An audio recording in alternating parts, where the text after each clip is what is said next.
So, you want to save the world with clean energy? Make money doing it? Confused about the economic and technical realities of residential and commercial solar, batteries, heat pumps, EVs? Want the real-world scoop on new energy technologies, not manufacturer hype? Then tune in to the Weekly Energy Show, hosted by Barry Cinnamon. Insights from Barry's 40-plus years in the solar and energy industry will help you understand the future ways we'll generate and consume energy. And now, here's Barry. Welcome to this week's Energy Show. Now, green building, sustainability, Title 24, energy efficient building codes, they're all still the rules, and they're really important. But they're complicated to navigate in an ideal world, like before 2025. And it's really questions for everybody is what to do with these concepts now that the political perspective has changed. And, some people are against climate change. I mean, I'm not even supposed to say global warming anymore. And in some ways, green has negative connotations to some people. I heard a rumor that there's a hit out on Sesame Street's Kermit the Frog. That may or may not be true. But the green building depends on energy efficiency, and energy efficiency leverages a lot of these technologies that we've had, like solar, batteries, heat pumps, and even controls. Obviously, there's things with insulation that are going to improve energy efficiency, but that's kind of old school. The new stuff is very, very cool and makes big differences. But the trajectory of the implementation of these technologies is really changing with the Trump administration. Some of it for good, some of it for bad. So I don't want to get too political about this. So I really want to talk mostly on the real world implications for homeowners who are looking at energy efficiency and looking at both from the technology standpoint and the public policy standpoint. So my guest on this week's show is Jeff Aalfs. Jeff's a sustainability and green building expert, and he clearly understands the benefits of electrification, but he also understands public policy and politics, which have an enormous impact on things. Jeff spent 17 years on the town council in Portola Valley, California, and he's currently a director of Peninsula Clean Energy, one of the local community choice aggregation utilities. We'll dive into what that means in a minute. So I'm looking forward to Jeff's perspective on the intersections of energy efficiency, public policy, and customer economics. So welcome to the show, Jeff. Thanks for having me. All right, that's a long intro, but I also know that you're at Arcturus, which is your company. So if you could give people a little bit of background about what Arcturus is. Okay, so Arcturus is my day job. I'm a consultant. I work mostly with architects and contractors, and most of that work is around code compliance. And so I'm a Title 24 consultant, which means that I work with architects to make sure that their projects comply with the California Building Energy Code. I'm also a green building consultant. I'm a Green Point rater.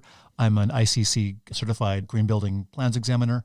So I also work with architects and contractors to basically enforce CalGreen. And CalGreen sort of, the energy code is pretty much statewide with a few REACH code exceptions, but CalGreen is sort of enforced differently in every jurisdiction. How do those codes apply to people doing retrofits on their homes as opposed to new construction? They're different, but you go through a very similar process. When I'm doing energy efficiency, when I'm doing the energy code compliance, almost all of my projects are what's called a performance approach, where I actually model the building. I build a model, and that's true whether it's a new building or an existing building that's being retrofitted. So the code compliance process is fairly similar, even though the construction process is quite different. Give me a little bit of an idea on how quickly those codes change and Title 24 changes with new technology. I mean, when heat pumps came out, it probably took a little while. And first time I tried to get a heat pump hot water heater permitted in San Jose, they said, well, we don't allow electric hot water heaters anymore. I'm like, but what's this, a heat pump? How is that working? So the code changes every 3 years. So a new code cycle comes in, and the last one was the 2022 code cycle actually kicked in on January 1st, 2023. The 2025 code cycle will kick in January 1st, 2026. So the code cycle is 3 years. As soon as one code kicks in, the process for the next code is already underway, for a process for writing the next generation of the code. And so, we could be making decisions now that will affect projects 5 or 6 years in the future. And technology can move a lot faster than that.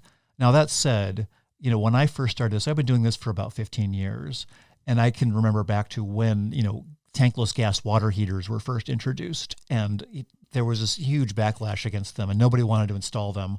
The energy code moved sort of slowly to encourage them, and now they're actually fairly standard, and now they're slowly giving way to heat pump water heaters, and the same thing.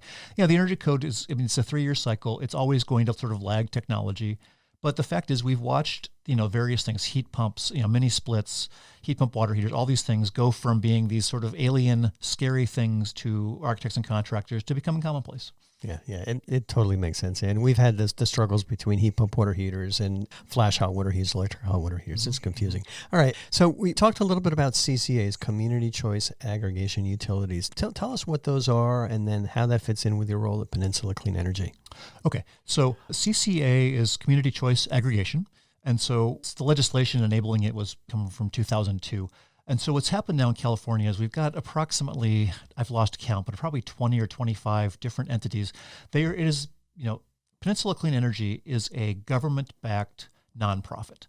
So it is basically it's called a Joint Powers Authority. The County of San Mateo, the 20 cities and towns in San Mateo County, and the city of Los Banos in Merced County are all basically signatories to an agreement that creates basically an energy authority. And so Peninsula Clean Energy now procures about 98% of the electricity used in San Mateo County. 98% of it is contracted by Peninsula Clean Energy and delivered over PG&E's infrastructure. Yeah, so we're a nonprofit, and our goals very much deal with things like lowering prices for customers and decarbonization.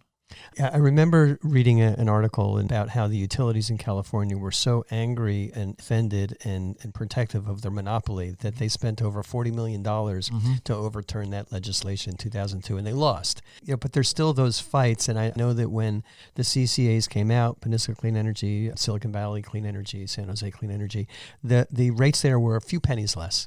And then the utilities came back and added extra charges and kind of constrained that a little bit more. So there's always a war there, but I'm very much in favor of just trying to get customers less expensive electricity, clean electricity, and something that's not constrained by the utility monopolies. It's definitely added a layer of competition. And we have some advantages come with the IOUs. I will say that the team at PCE has managed, our contracting very well.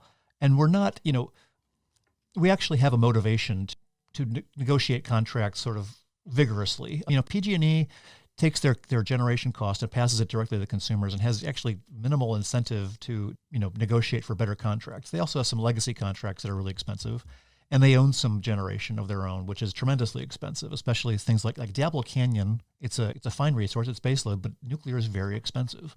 We're not, we're obviously not contracted for nuclear. We're contracting largely for solar, wind, and some hydro. So our costs are cheaper. And we are passing that on to customers. Yeah, and you're not motivated to maximize your assets like the utilities are. So you're using existing assets that are going to be a lot cheaper than things that are owned by the utility on which they have to pay dividends to the investors. Our incentives are very different. And most people, I think, don't understand the extent to which an investor-owned utility is actually not serving customers well, and that the rate of return, which is basically their cost of capital, is about twice what you'd get if you were just going out into issuing munis. So it's tremendously inefficient. We're working around that. I think the alternative has been a really positive one for much of California. Yeah, and I'm very glad to see that the CCAs are really kind of taking off. So let's turn that from just general what a CCA is. How are CCAs helping with home electrification and reducing greenhouse gas burdens that are generated by people in California? Yeah, so the first thing that the PCE did and other CCAs did, I'd say that Peninsula Clean Energy and Silicon Valley Clean Energy, which is the CCA for Santa Clara County, have kind of I take that back. Several CCAs have done a lot of leadership on this. The first thing that we've been doing is rebates. So we offer rebates for a variety of technologies, particularly electrification technologies. And we have gotten better over the years at sort of spelling those rebates out very clearly for customers, because there are actually rebates available from a lot of different sources, and it's kind of it's a jungle out there trying to figure out where the rebates are coming from and how to get them. So we actually, among other things, we vet and qualify contractors to qualify for our rebates and some other related rebates. We have actually now launched basically what's a concierge service for home electrification. It's called Home Upgrade. It's available on the Peninsula Clean Energy website. And we have a call center, and we have people, and they actually walk through the process with you. And so they can help you with finding contractors, identifying your needs. So it takes this process and it makes it a lot less, in my opinion, scary for the homeowner. And so we're trying to publicize, it's called Home Upgrade. Silicon Valley Clean Energy has a comparable program whose name I'm forgetting right now. But so now we're guiding homeowners through that process. We're also now offering more financing. And so we're really trying to offer sort of on-bill financing in particular to make these projects just easier to pay for up front, because, the barriers to this are people are just, they don't know what to do or how to do it. We're trying to help with that. And then they just, it's hard to pay for all of that up front. So we're offering them an alternative where they pay for it over time on the bills. And they would pay for that over time on their PG&E bills? Well, it would be a PCE charge on the PG&E bill, but it's PG&E issues our bills, but our charges show up separately. Yeah, no, I'm a big fan of that kind of on-bill financing. Yes. I haven't really seen it take off yet. And you're absolutely right. The incentives for clean energy, the tax credits and the rebates, it's just like quicksand. And even the IRA tax credits. The IRA tax credits are solid through 2025, but the rebates are, here they are, they're gone tomorrow. And I'm very, we operate mostly in Silicon Valley area, so the rebates that PCE offers, Silicon Valley Clean Energy, San Jose Clean, they're pretty good. They're like $2,000 or $3,000 for a heat pump or heat pump water heater, and we're great. That's great. We're directing our customers to that. But we'll see what happens in 2026 and beyond. Absolutely. Yeah. Okay. How has the momentum for home electrification changed over the last 3 or 4 years?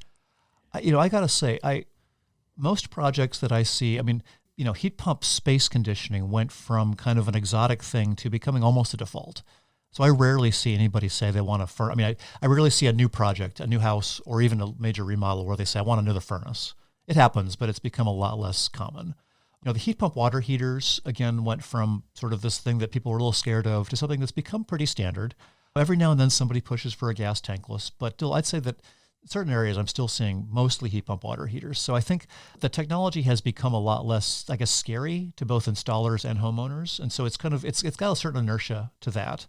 It's a little more expensive, but if you're building a new house, it's actually it's a rounding error among all of the costs of a new house, especially here in Silicon Valley. So what I tell people is, electrification is basically a set of better products. An electric heat pump water heater is a better product than a gas water heater, in my opinion, for a variety of reasons. Heat pump space conditioning is a better product than a furnace. Your electric vehicle is a better product than a typical gas car, or all but a handful of uses. But where I'm sitting, it's becoming much more of the default and the incumbent. And it's hard to imagine people going back to gas appliances. Yeah, no, I totally agree. In every single case, and we've done some complete electrifications. I did the same thing on my house. And even my wife agrees that the induction cooktop is a better product than the gas cooktop. Oh, it absolutely is. Yeah. And so we cook on that all the time. Now, it's important to make a distinction because we see something different because we focus here at Cinnamon Energy Systems, and I'm sure other solar installers getting into electrification, the same things. Most of our business is retrofits. So we have somebody that got a gas furnace or they have a gas hot water heater and it breaks and then they have to replace it. And most of the contractors out there are comfortable with, it's just cheaper and easier to put in a direct replacement. I'll put in another single speed air conditioning compressor. I'll put in another gas furnace. Yeah. But they lose out on that long-term benefit of something that's electrified. And when you're building your home is powered by solar, it just makes so much sense. So that's a challenge for us. And contractors are kind of reluctant to try something new, especially their salespeople who just, they want to be in and out with something simpler. Oh yeah, contractors are definitely, there's a lot of inertia there. I tell people if you call a plumber, you're going to get whatever the plumber likes to install right now. Yep. And that's why we're trying to drive more people. When somebody's water heater pump breaks, we want them to call Peninsula Clean Energy and go through that process, which can actually be very fast. Yeah. We're working on that, but you call a contractor, you don't know what you're going to get. Yeah. Now, let's just touch a little bit on the political third rail. What changes are you seeing right now that there's a new administration in place and they're not really as supportive of green technologies? Yeah. Well, we haven't seen, in the building side, I have not seen a lot yet. Other than, like we've talked about, like sort of tariffs are affecting the products coming to the country. That's a big deal. But as far as sort of the regulation, the rebates, the big rebates that I see coming from the federal government are for EVs. And that landscape is really, it worries me. But we're still offering all of our rebates and will for the foreseeable future. And so in that area, the biggest problem is going to be the equipment here. Can we get things shipped? A lot of our technology is coming from China. So will the prices go up too much? From a policy standpoint, I just don't think we're going back to gas appliances on a regular basis. Well, you nailed it. It's something that's really important. I'm putting this in bold words is, electrified appliances are just better products. Where are the heat pump water heaters made? Are they mostly made in Asia, China? I know, were you doing a lot of Rheem installations? I do a lot of Rheem installations, and honestly, it's a good question. I should probably know that. Yeah.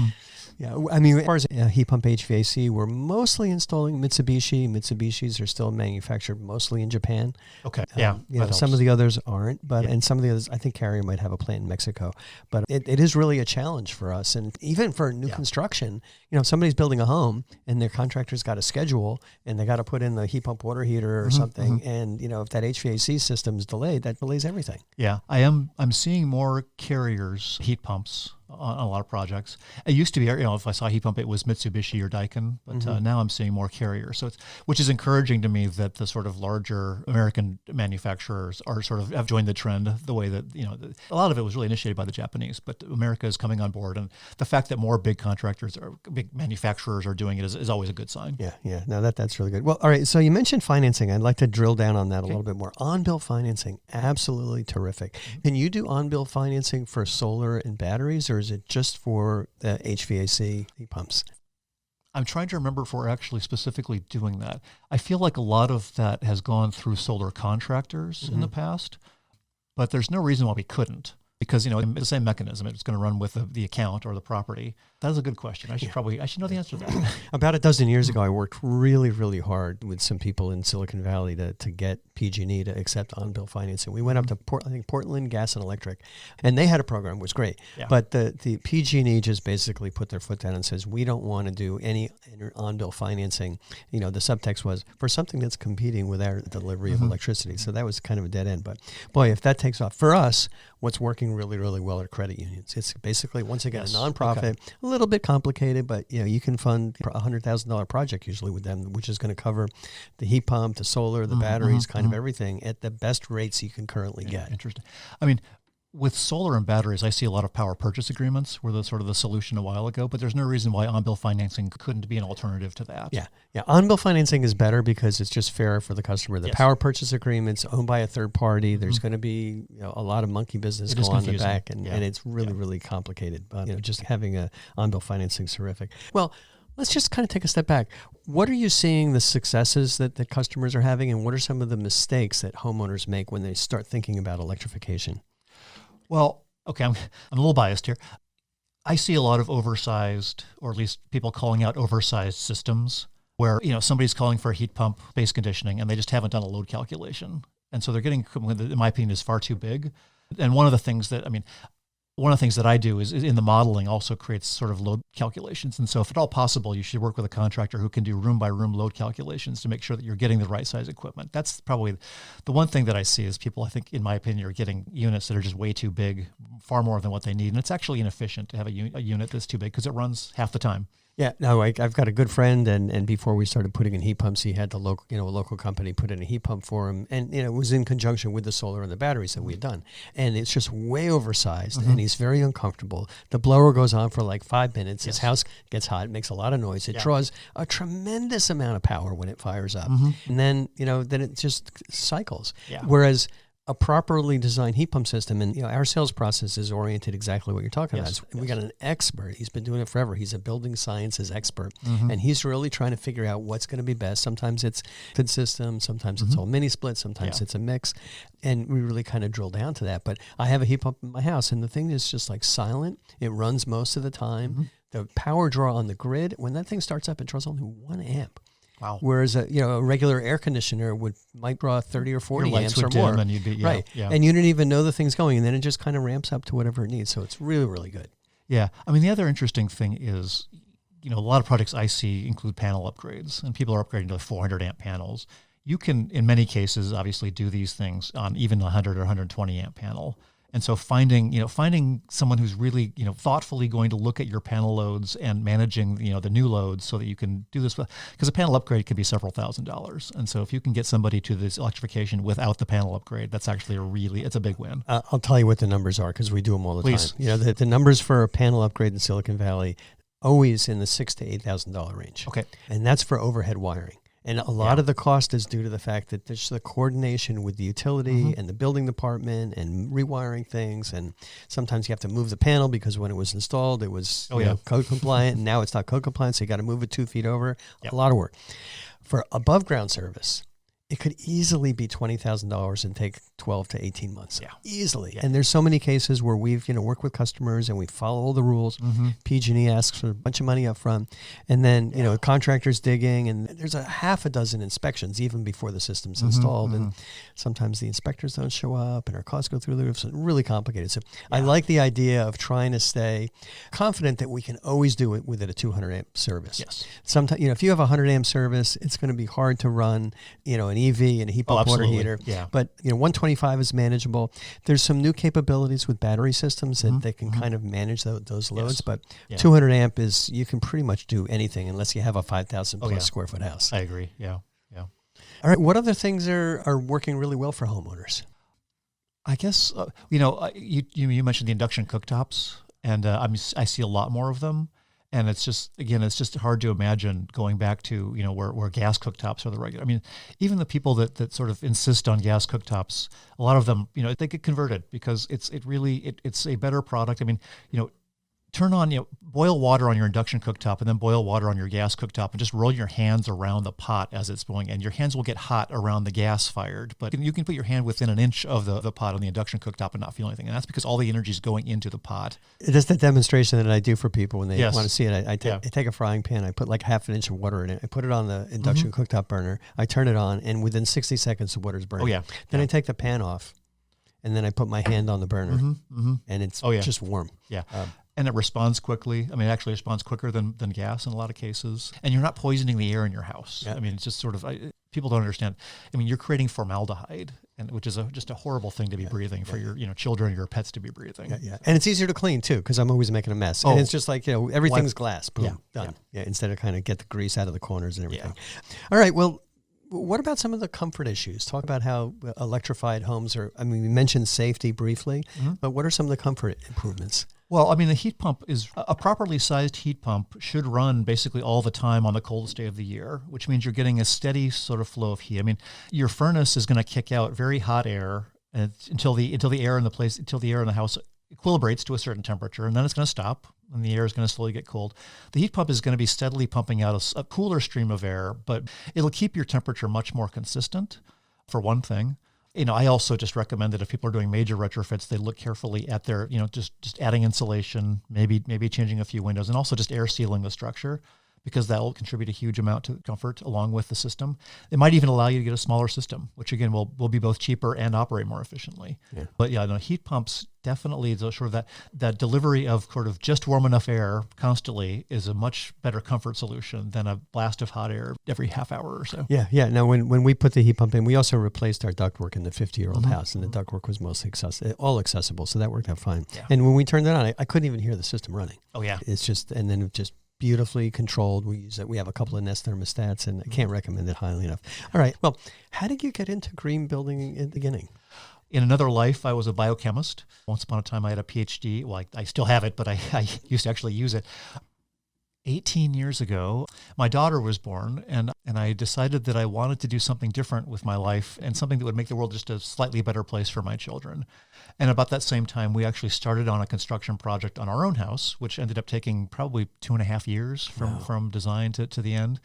And I got very interested in the construction process, and I discovered sort of the energy consulting and the green building consulting within that process. And I just started, taking classes, reading. I basically just hung out my own shingle, and I've been doing it ever since. Wow, well, that's pretty good. Well, how can people get in touch with you at Arcturus? The easiest way is to email me, jeff@arcturushd.com. That's my email address. I don't really have a website. Again, most of my businesses refer to me from architects, but I mean, in addition to the code compliance, I actually really love working with people who want to just sort of optimize their project for energy efficiency and even net zero occasionally. So again, that email address is the best way to reach me. All right, that's cool. Now, you mentioned something that I'm really intrigued about. How many times can you really get a home to net zero? If the homeowner's committed to it, it's very feasible. Usually it should be holistic. Like, you definitely want to look at the structure itself, adding insulation if you can. Windows are expensive, but they make a big difference in terms of that. Insulation and air sealing will minimize the rest of the process. Then you're probably looking at solar and batteries to go along with hopefully a very, a minimal, a highly efficient space heating and a very efficient heat pump water heater. If you just want to put solar panels on your house and a new HVAC system, it's probably going to be expensive. If you look at it holistically, it's very feasible. Yeah. No, I kind of went through the same process, and we took out the 50-year-old blown-in insulation in the attic. We took out all the old ducts, redid it, and put solar on the roof. And now, with one EV, last few years we've gotten $100 back from the utility. Wow. From San Jose Clean Energy. So we're basically net zero. Perfectly. That's great. And it's even better than that because, we're just talking about on a dollar basis, but it works out pretty well. And that's something that pretty much anybody can do with carefully designing the house, making sure you're doing the insulation, tightening up that shell, and then putting in solar and storage. And get there. All right. Okay. Well, that's all the time we have on this week's Energy Show. Great discussions, Jeff. Thanks for joining me. And thanks to all of our listeners for tuning in. And if you missed any of today's show, you can always go to our website at www.energyshow.biz and listen to the podcasts.